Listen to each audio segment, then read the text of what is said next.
สวัสดีเนี่ยวันนี้มาเอามาเรียนรู้เกี่ยวกับ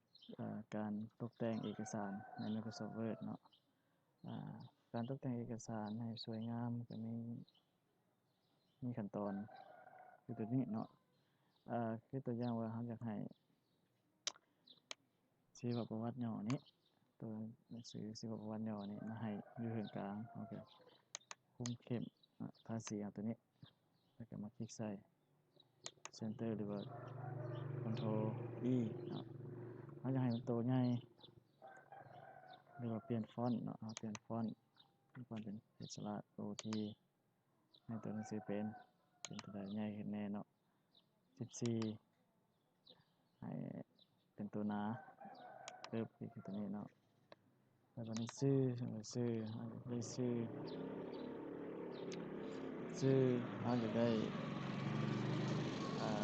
ื่อว่า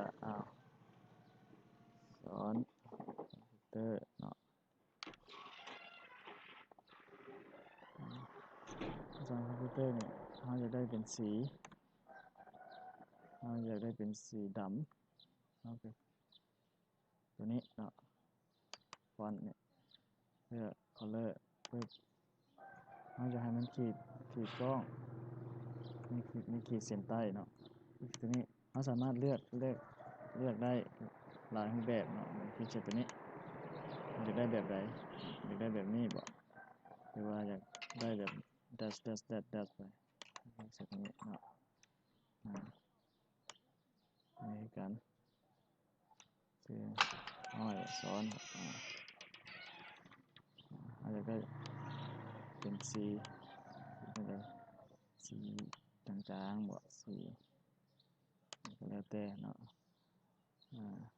เราอยากใช้สีพื้นมันสมมติว่าเนาะอยากใช้สีพื้น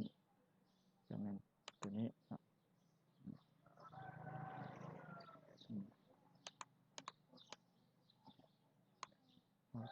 ก่อนสิเฮ็ดอย่างทุกอย่างต้องคุมสีก่อนเนาะหรือว่าทาสีเอาก่อนมันก็เป็นสีพื้นเนาะหรือว่าเรียกว่าประจำโต๊ะเอา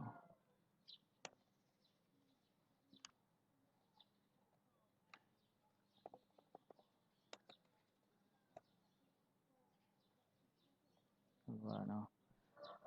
มันอยากได้มันจะให้มันขีดแบบใดสมมติว่ามันจะให้มันขีดเป็นนั่นนี่บ่ให้ขีดค่าบ่หรือว่าจะได้ก็ได้เนาะหรือสิใส่เงาบ่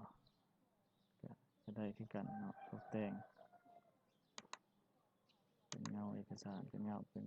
ตัวหนังสือเนาะหรือว่าเฮาจะเพิ่มขนาดมันโดยที่ว่าเฮาบ่อยากเลือกอยู่นี้เนาะเฮาก็สามารถคลิกใส่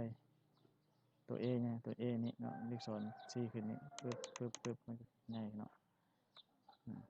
ขนาดมันก็สิเปลี่ยนอยู่นี่เนาะมันก็สิขึ้นไปตามตัวนี้แต่วันนี้เราอยากให้มันน้อยเนาะอยากให้มันน้อย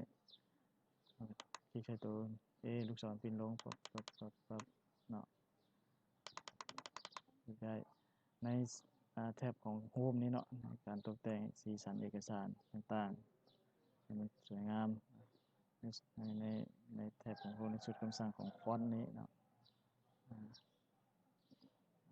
ก็บทนี้ก็สิมีแต่ซ้ำนี้เนาะติดตามบทต่อไปเนาะบทนี้จบเท่านี้สบายดี